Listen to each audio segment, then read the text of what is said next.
Rappelez-nous votre nom. Jean-Claude Van Damme. On s'en souviendra.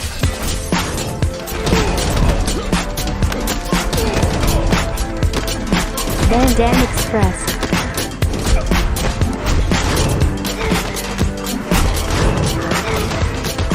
Van Damme Express. Bonjour à tous, vous écoutez Van Damme Express, le podcast qui regarde tous les films de Jean-Claude Van Damme et qui les classe les uns par rapport aux autres. Aujourd'hui, je vais vous parler de Universal Soldier, qui est sorti en 92, un film de Roland Emmerich, donc le franco-germanique bien connu pour ses films catastrophes et ses gros succès au box-office. Il est connu, en fait, il n'est pas connu avant Universal Soldier, parce qu'il fait que des petits films. Universal Soldier lui-même, c'est un film à 23 millions de budget de science-fiction et d'action, donc c'est pas grand-chose, c'est une série B en termes de budget. Il va surtout être connu ensuite avec son énorme succès sur Stargate 94, c'est juste derrière, hein. Independence Day 96, ça c'est un carton international. Puis ensuite, c'est l'enchaînement, hein, Godzilla 98, et puis après il fera tous ses films catastrophes, parce que c'est un grand fan des films catastrophes type La Tour Infernale, L'Aventure du Poséidon. Il fera lui-même un sacré paquet de films catastrophes jusqu'à Moonfall cette année, et des films plus ou moins débiles, hyper patriotiques pour certains.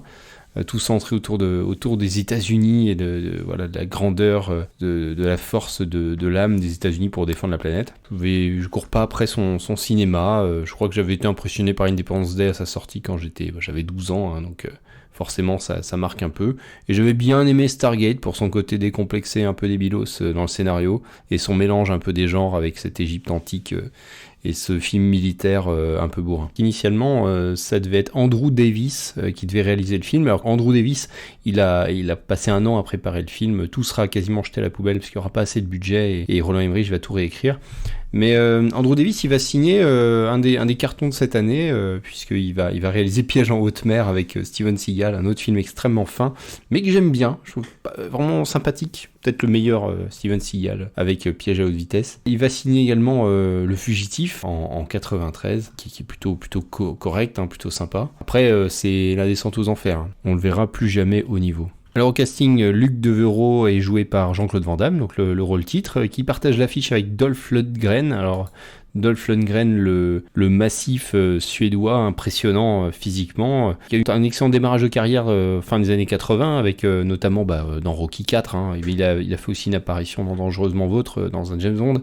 Mais bon, c'est Rocky IV, hein, tout le monde se souvient de son rôle d'Ivan Drago. Et ensuite, donc, il fera comme ça des films d'action principalement. Et il va sombrer dans la série Z, dans le direct-to-DVD, et on va le retrouver après dans les années 2000, 2010, quand on va en fait décongeler tous les héros d'action des années 80 et 90. Les Expendables, bien entendu, et puis on va le retrouver dans la saga Rocky, quand il faudra faire revenir son personnage fétiche. Pour le reste, tout le reste de sa carrière, il n'y a pas grand chose à sauver. On retrouve ces deux acteurs, donc jouant Luc Devereaux et Andrew Scott, deux soldats américains. Alors c'est Dolph le sergent, hein, Andrew Scott, au Vietnam, avec quelques images que j'ai notées particulièrement laides. On a un problème de photographie, avec des couleurs criardes, du rose, du vert, des éclairages un peu laids. Mais on essaie de nous faire sortir l'horreur. Alors ça sent pas le napalm, c'est un peu pauvre, on sent le manque de décor.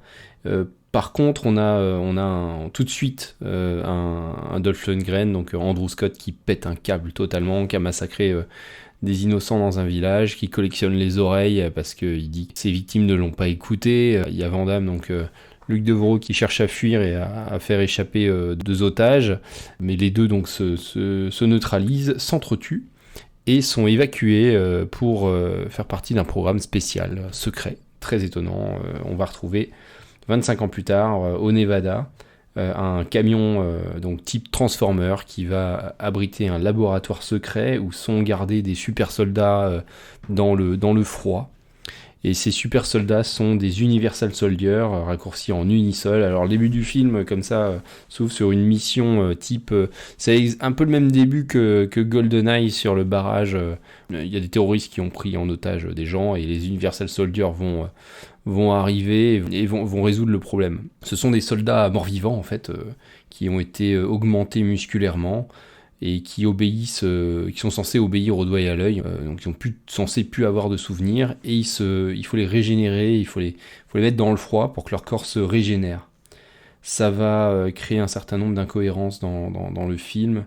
Il y a tout un arc où en fait ils vont se remémorer, c'est pas si simple que ça, très rapidement on se rend compte qu'ils se remémorent les événements et ils ont tout à fait conscience de leur personnalité et de leur passé. Ça c'est un truc qui est évacué très rapidement dans le film.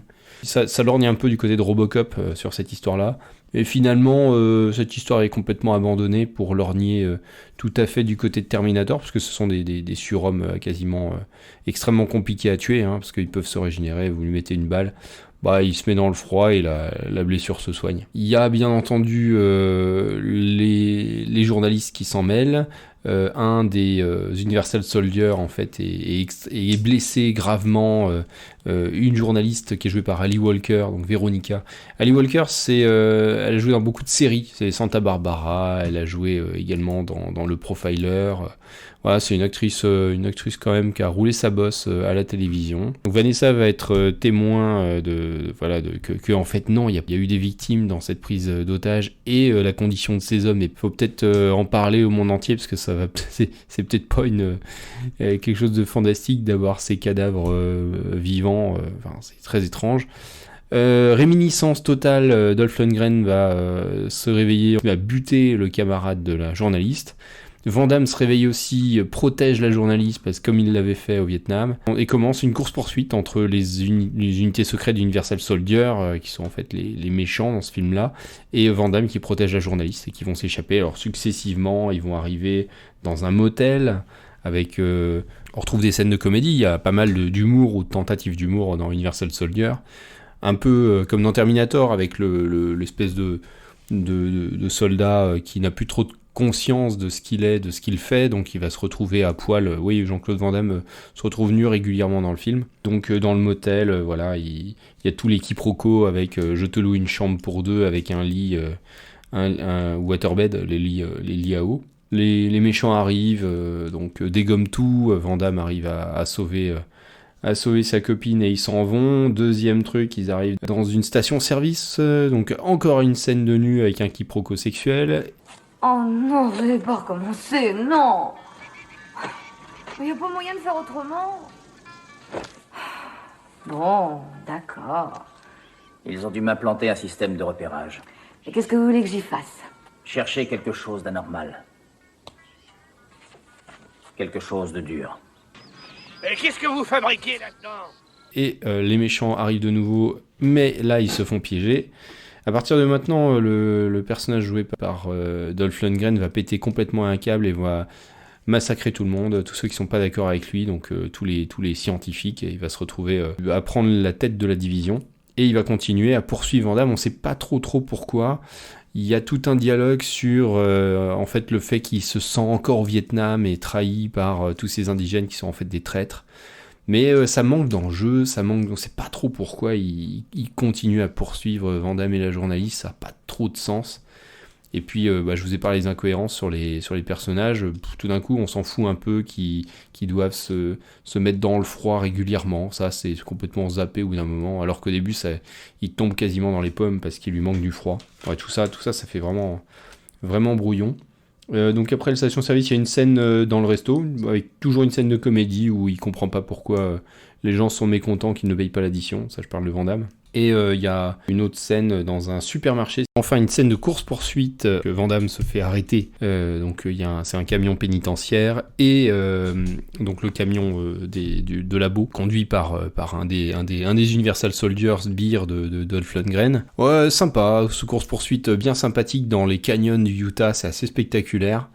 Et ça finit en grosse explosion, exactement comme dans La Dernière Croisade, avec donc Van Damme qui remonte du canyon, exactement comme Harrison Ford en 89. Enfin le final, alors Van Damme qui retourne chez ses parents, il se souvient de tout, c'est comme si en fait il n'était plus du tout un mort-vivant, mais était de nouveau était de nouveau vivant et tout allait bien. Bien entendu, Dolph Lundgren n'est pas mort dans la scène précédente, on croyait mais non. Suspense insoutenable, il attaque la maison et là on se retrouve avec le duel final entre les deux qui se bagarrent à coups de pied retournés, Uramawashi Gari, classique. C'est un duel qui est sympa parce que les deux bonhommes quand même sont mastoc. Dolph Lundgren il a 2 têtes de plus que Van Damme et pour autant Ouais, on sent les coups. Alors, il y a des trucs un petit peu débilos en termes de mise en scène. On fait un plan sur la moissonneuse-batteuse quasiment au début, donc on sait exactement ce qui va se passer. En fait, tout est là. Il n'y a rien qui est très, très, très, très surprenant ou excitant. Mais c'est sympathique de voir ces deux monstres s'affronter. Voilà. Alors, je vous ai parlé d'incohérence. On ne sait pas trop si c'est des zombies, si c'est des robots. Il y a des bruits, un peu comme dans Robocop, quand ils se déplacent, ça fait vut. Mais en fait, ils sont censés pas du tout être des robots, mais être des humains augmentés ou réveillés. Donc, c'est vraiment très étrange. Ils ont des sortes de lunettes monoculaires qui sont en fait que des caméras, qui permettent à leur supérieur de voir ce qu'ils font et puis de les guider.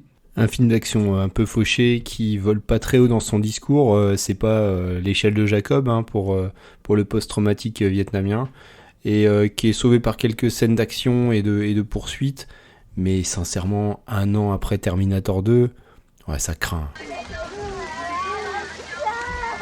Sergent. Mais qu'est-ce qui s'est passé ici?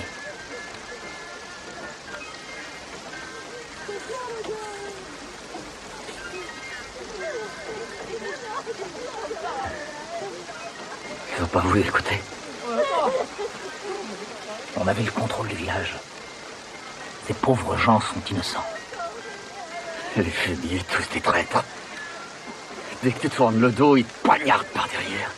Hé, sergent. Sergent, mon service est terminé. Je veux rentrer chez moi. Allez, venez. On rentre à la maison. On rentre chez nous. Tu es comme les autres. Tu cherches qu'à t'enfuir. Comme si toutes les saloperies n'étaient pas arrivées. C'est arrivé. Et on peut pas faire une croix dessus. Pas question que tu te défiles. Tu m'entends? Est-ce que tu m'entends? J'ai 2-3 points à éclaircir. C'est vrai. D'abord, ce que vous faites, vous poussez une voiture plus vite que ma mère ne conduit, hein? Vous servez de glace comme on se sert de sparadrap, et ensuite vous passez à travers les murs. Alors, je m'excuse, mais ce n'est pas du tout ce qu'on appelle un comportement normal. Alors, qui êtes-vous exactement? Vous n'êtes pas sportif, ou je sais pas, moi, champion de quelque chose? Je dis ça parce que vous avez l'air assez baraqué. Vous trouvez? C'est le grand moment de la notation et du classement. Alors, note artistique, je lui ai mis un 4 sur 10. C'est pas foufou. Il y a des moyens sur certaines scènes d'action. Il y a personne à la photo. C'est dramatique. C'est moche. C'est moche au début au Vietnam.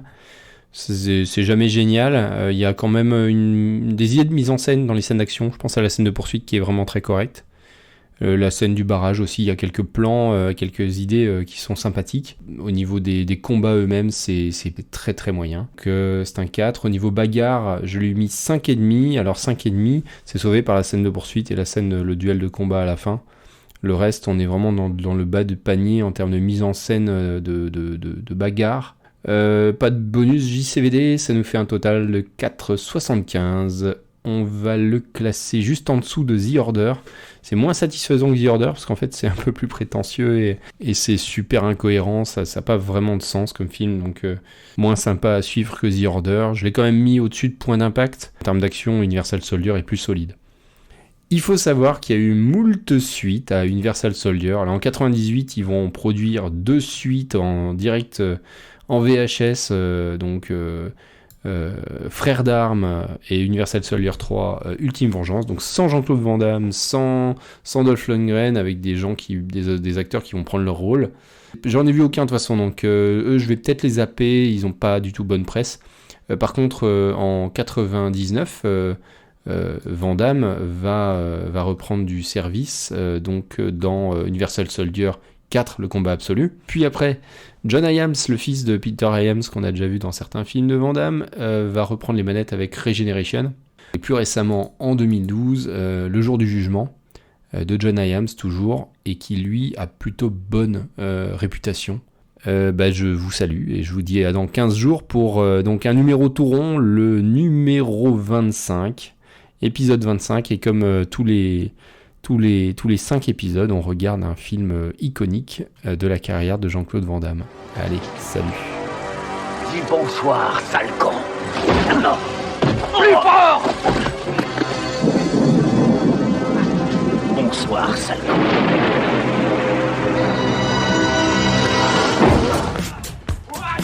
Van Damme Express.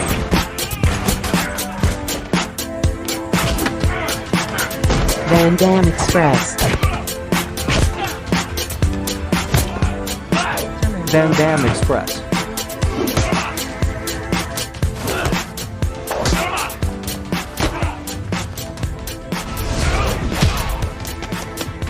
La route. Là où on va, on n'a pas besoin de route.